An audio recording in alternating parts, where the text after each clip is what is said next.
But it's like I think the most overwhelmed I get is with all the like social media and organization of like planning what to post and then all these different channels you have to post on. I don't have any structure or process for that right now. And it's like always weighing on me. I mean, I fucking feel you. I feel in a similar corner, you know? And it's like I have a mountain worth of content. Yeah. But it's like... Sifting. Yeah. Edging. It's not even the sifting. Organizing. It's like... I don't know. Maybe like...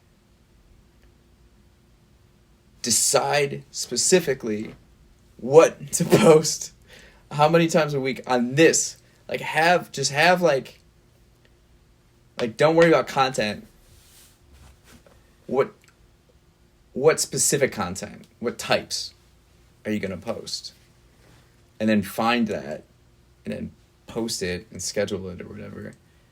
I don't like I tried batching my days to like do, we're doing logistical stuff this day. We're going to do recording this day. We're going to do editing on this day.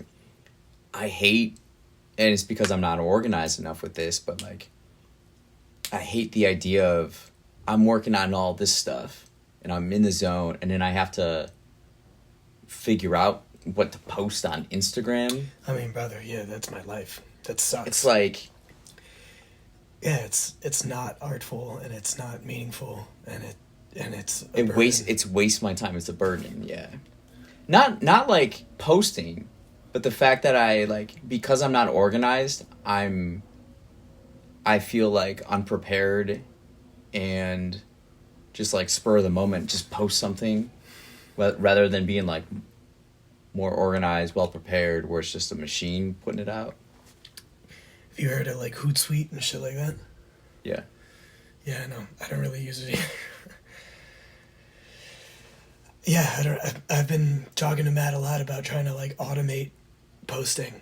Mm-hmm. So everything just gets uploaded to a file, to a server, and then just with machine-like clockwork, it's just getting posted.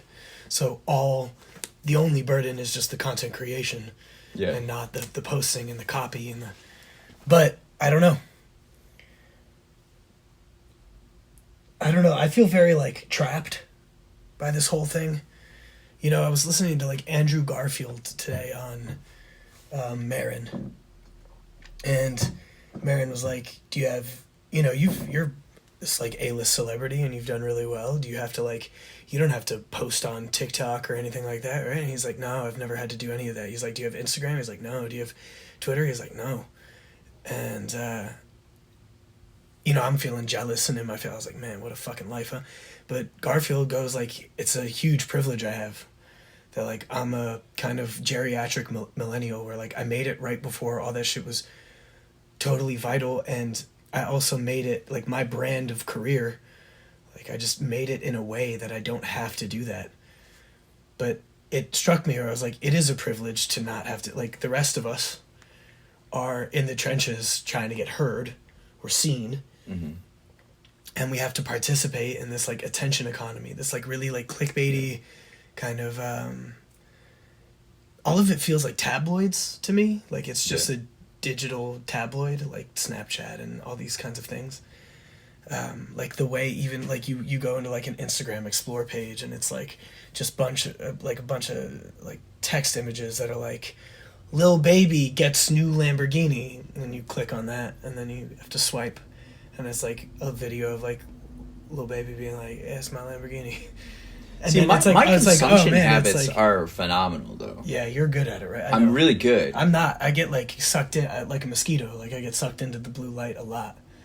And it's like killing me slowly, It's like snatching my soul. See, I'm living it this way, and then I'm looking at everybody else. I'm like, what are you guys doing? But then in order to reach them, I have to like do this shit, well, I mean, like I feel, I have a the same thing. Yeah, it's the same thing. I get caught in the scroll too much too. But that being said, it's like I only use these things in the name of being seen and heard and getting my music out there, and hopefully, and it's all in the name of touring. Like, I just want to be able to tour and get picked up on these bigger tours and build live audiences, and then be able one day to headline and tour solely off the back of my own music, my own catalog, right? Like, that's the end goal. And I see all this shit, all of it is just this seemingly necessary ingredient / pursuit in the name of getting to that end goal. But it's like, man, to what end? Like, this shit is like killing. It's like, it's so, in the words of Lupe Fiasco, it's all very like, it's so like competitively opaque. Like, it's not artful, and it is watered down, and it's not meaningful, and it sucks, and it's just mosquitoes to a blue light. Like, a billion flies eat shit every day. Doesn't make it good.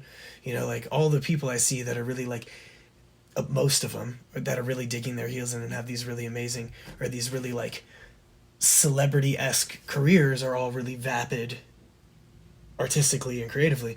But then there's these other bands that are like garnering these huge audiences off the back of their work, and all they really, you can tell that like the social media platforms are run by like their management or something, and it's like, it's just photos of them performing and that's it. And then every now and then you see that like their management or their PR company is like, hey, you guys need to hop on IG Live and like do an AMA, or like, you guys need to do this or something, and they go and do it, and then they put it away, and it's not really a part of their life, you know.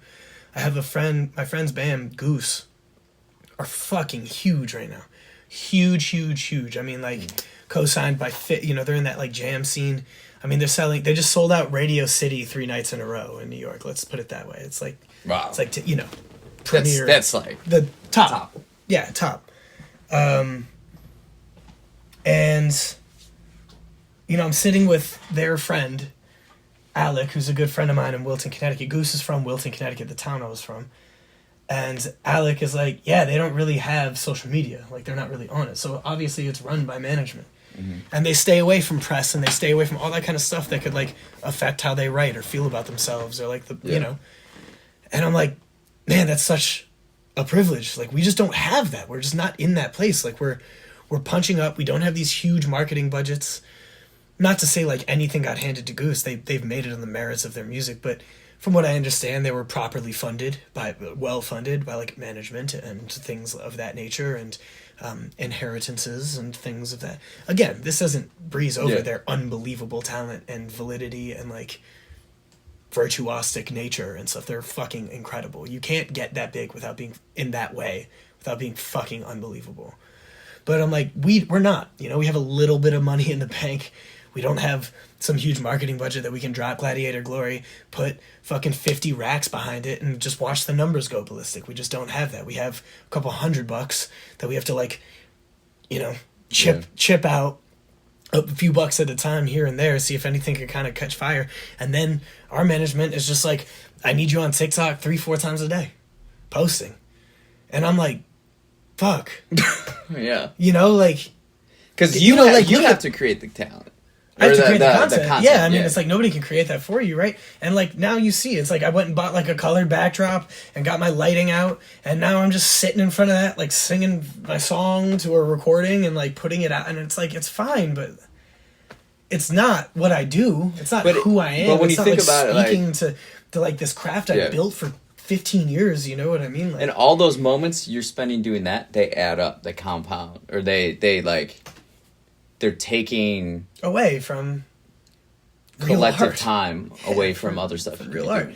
But you could also look at it as like, it compounds into like, I spend enough time doing that stuff that all of a sudden we've built data that translates over to Spotify, and now I'm that much closer to getting those tours, because instead of having 20,000 monthly listeners, I have 200,000 monthly listeners, and we're now like in the game, which is our management's argument. So it's like this which strategy do you want to play? Well, it's this horrible.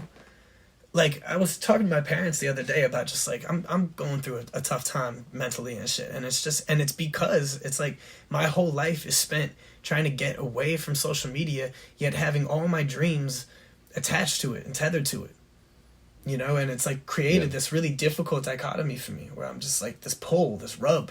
I'm like, man, and I feel the friction and it's getting to me and it's like driving me crazy, you know?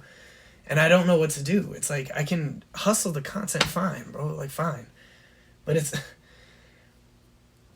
dude, it's like, you know, I'm listening to like the Gerard Carmichaels and like my, you know, one of my favorite artists out there, and I'm listening to him on Marin, and he's like, you know, you can do that. You can be the guy that's putting out the clip every day, but like it's obviously watered down because it has to be every day. It's not like the concentrated dose of what you do.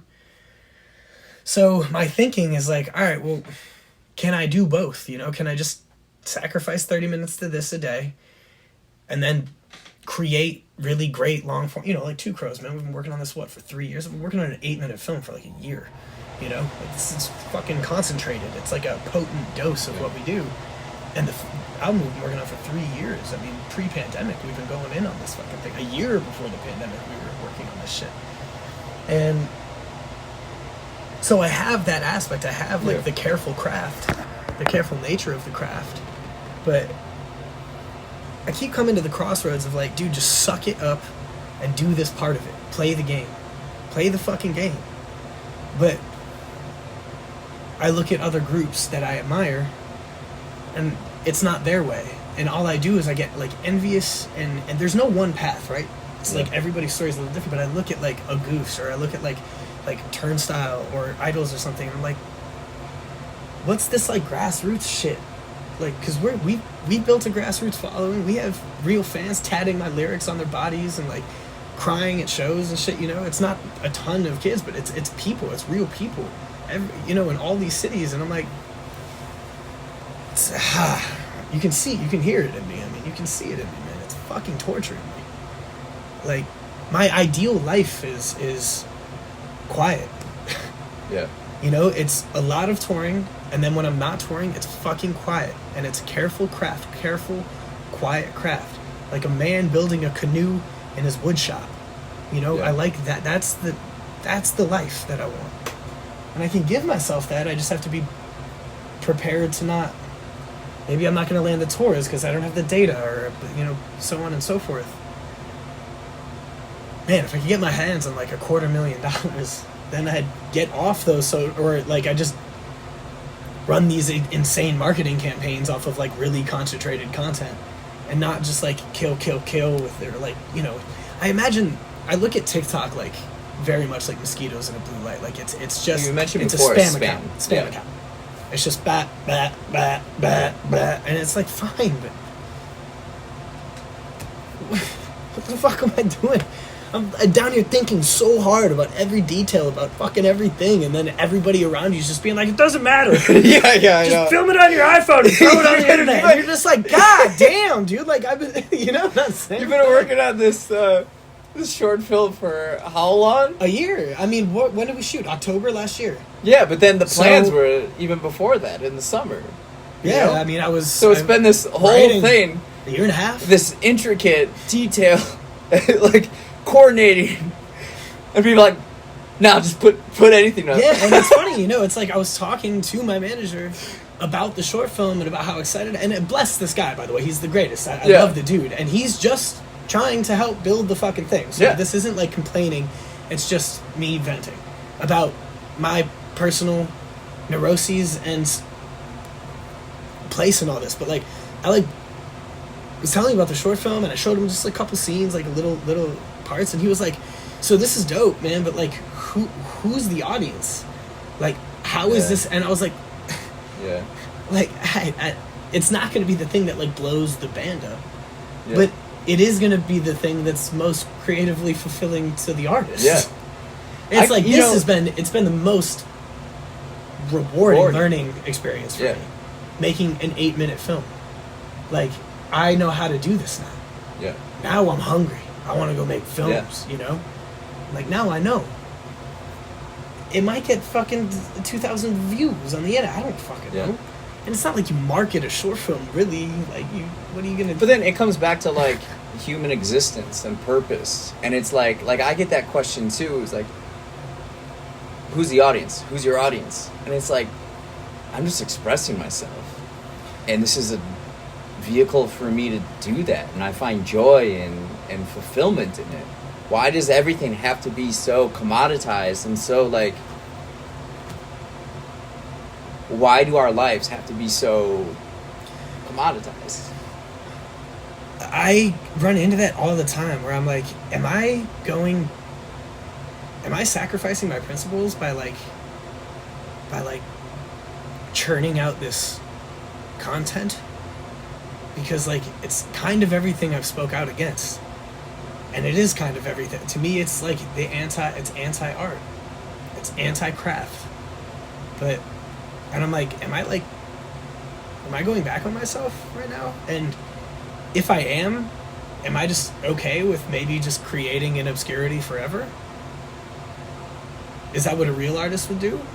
Feels like that's what a real artist would do. It feels like a real artist just creates and will do anything to do it because it's out of compulsion and impulse and like It's inside themselves. You know, like a real artist will play on the street for free if that's what the fuck it is, the busk, you know, or am I over romanticizing an old ideal? You know, I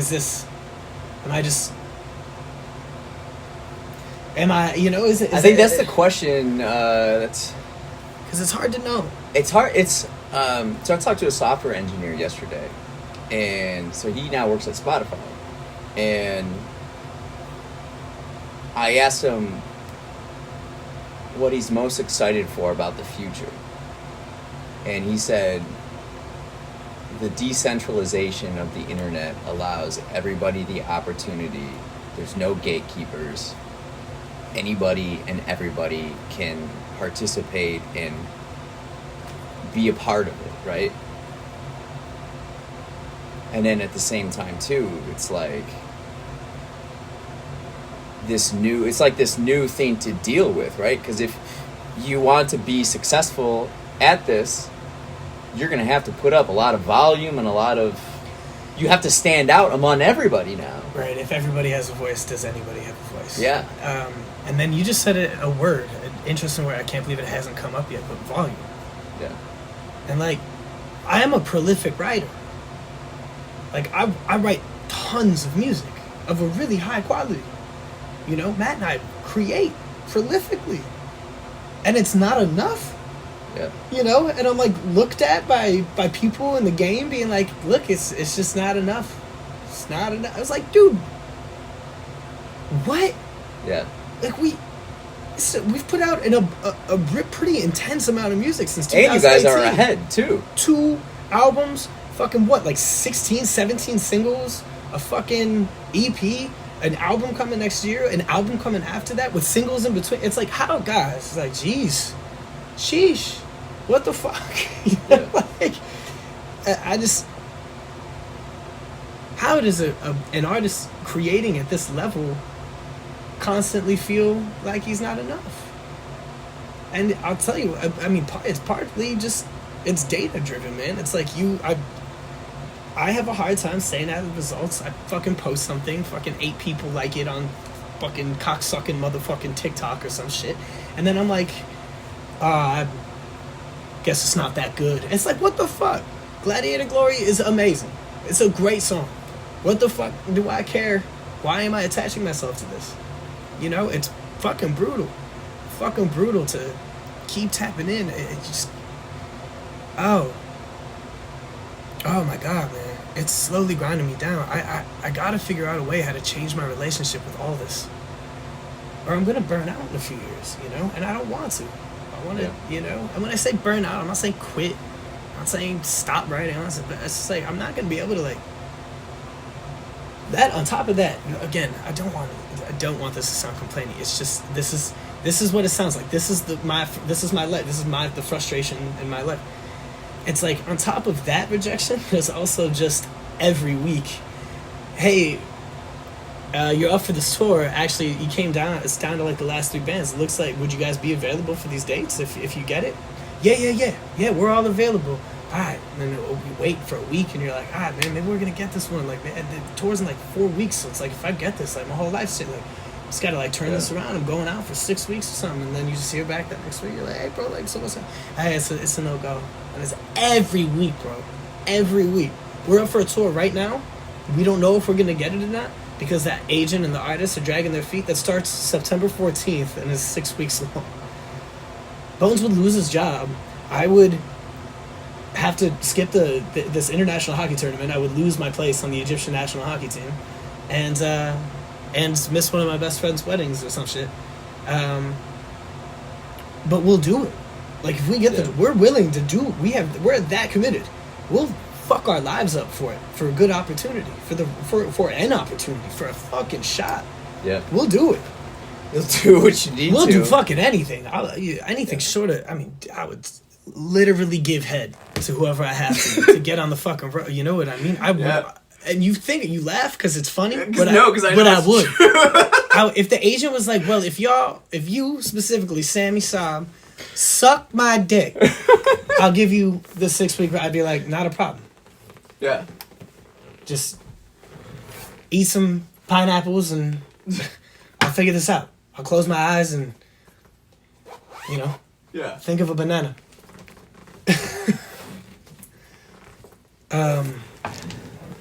Yeah, it's like because that to me is the palpable. That's the real way. That's the real way to do it. Like we went on one tour this year and numbers doubled yeah.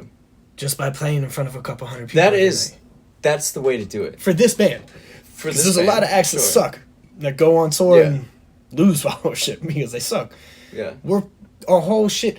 I think I was saying this to you last time, but it's like there's an epidemic of artists that are all self-promotion and no craft, because they know how to spin a beat out on Fruity Loops, put a hooky or a catchy 8 bars or a 4-bar hook or something like that, throw that shit in like tat their faces or do whatever they're gonna fucking do, wear some really cool shit and be compelling in a 20-second TikTok video and get millions and millions of views and get like record labels like interested in all this kind of stuff. And then it's just some asshole screaming on stage, and there's no real, not saying anything, there's no craft, and they're just yeah. like rapping over their recorded vocals or some shit. And again, I'm not trying to be pretentious. I love rap shows, but like, I love good rap shows. I've been to compelling rap shows and I've been to dog shit rap shows, but we have the opposite problem. We're all craft with no self promotional skills at all. But we're all craft. Like, all of the real shit is all there. It's real. And we create these beautiful videos, this beautiful music, and it's just constantly told. It's like, well, no, it's not going to work. Nobody cares about your music video. You need to be on TikTok. Just film yourself dancing to your shit. And, just hit it. Just post that same song 5 times a day and just see if something... And I was like, that's where we're at? Yeah. Fuck, dude. And I was like, all right, play the game. You're like, fuck, bro. Like, it's like, at what point does one feel like selling out to the game? I don't even know if it's like selling. I don't think there is anything. I don't think there is any such thing as selling out anymore. It's too hard to make money as an artist. So there's no like any way you can get it, you just go get it. Nobody cares. Like just go get whatever you're gonna get. So like, I don't think that that's interesting because that's totally different than the 20th century mindset. Yeah, it totally changed. Yeah, culturally. Yeah, even like bands back in the 90s or something, and all of a sudden you hear some cool band. 90s culture was all about that, like underground culture. It was all about like they were like treating fans and fucking and like it was better to like your songs in struggle your entire life than to just like sell out by having a radio hit or something. They meant successful. Yeah. And it's like, people would be like, Nirvana sold out. It's like, dude, Nirvana is still Nirvana. They never changed. They were, where that's all gone now. It's like, I saw Her on a commercial the other day. Her is not a sellout. Her is a genius. I saw her open for Coldplay this summer. She was an absolute fucking rock star. You know what I mean? Like, there's no fucking selling out. But for me personally, just my principle is like, craft first and like be real, be. Let me see. Maybe I think I'm just in my head and standing in my own way. Maybe it's like a deep-rooted self-sabotage, fear of success thing that I won't just create this fucking content all the time. Well, I'm starting to just, I'm gonna make something every fucking day. But like, what if you don't make something every day, but you make 5 things every week, one day? Yeah. Well, that's what I'm trying to. Like batch. That's what I'm saying. My agent, not even my agent, the other day was like, you need to be posting 3 to 5 TikToks a day of your tune, and I was like, okay. What?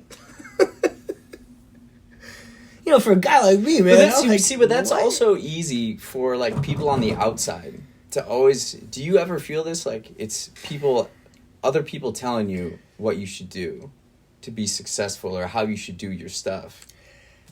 Sure, but what it really comes down to is that to make it, to get the attention, which is what power, attention is power now. That's all, it's the attention economy, right? Yeah. That Andrew Tate guy, you know him? Of course you do. Why? Because he got the attention. He had all the volume, he had the fucking controversy, he had everything that he needed to get the attention. And to me, it's like, man, is it really attention by any means necessary?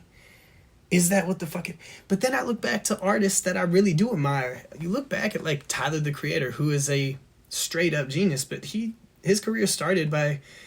I mean, he put out a genius video for Yonkers, which exploded and launched his career, but all the music surrounding it was like about like raping pregnant women and like fucking murdering teachers and burning down...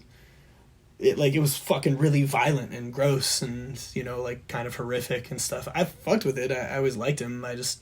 That was the thing. And it's like, all right, so that's how they got the attention, is they were really fucked up. But we're not that, you know? Mm-hmm. You don't have to be. Again, one more thing that I'm not chasing. The thing that I don't like with the content, the TikToks, is like, I'm not chasing celebrity. I'm not trying to be this, like, I'm not trying to be Drake. I'm not trying to be any of that. I'm trying to be in a band. I'm just trying to tour.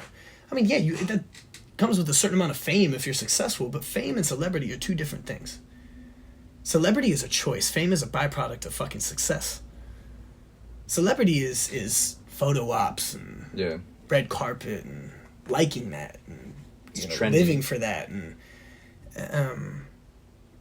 you know, Andre 3000 is famous. He's not a celebrity. Yeah. You know? Like, Drake is a celebrity. Because he wants to be. You know what I mean? He wants that life. Andre 3000 plays his flute and walks around the fucking Georgia. You know what I mean? Yeah. And every now and then, like, take some photos or some shit. It's not... Yeah. I just want to play. That's it. And it sounds... tropey, but it's the only thing. I just want to perform. I just want to play all the time. I want to play like 200 fucking nights a year. I want to go so hard that I'm so exhausted that I am numb to it and I don't want to do it anymore. I want to beat the shit out of myself until I can't love it anymore. I want to play so badly. I have so much inside me that I feel like I can't get out because I don't have the opportunities to play enough. You know? I'm bursting at the fucking seams. You can see me, right? I'm dying.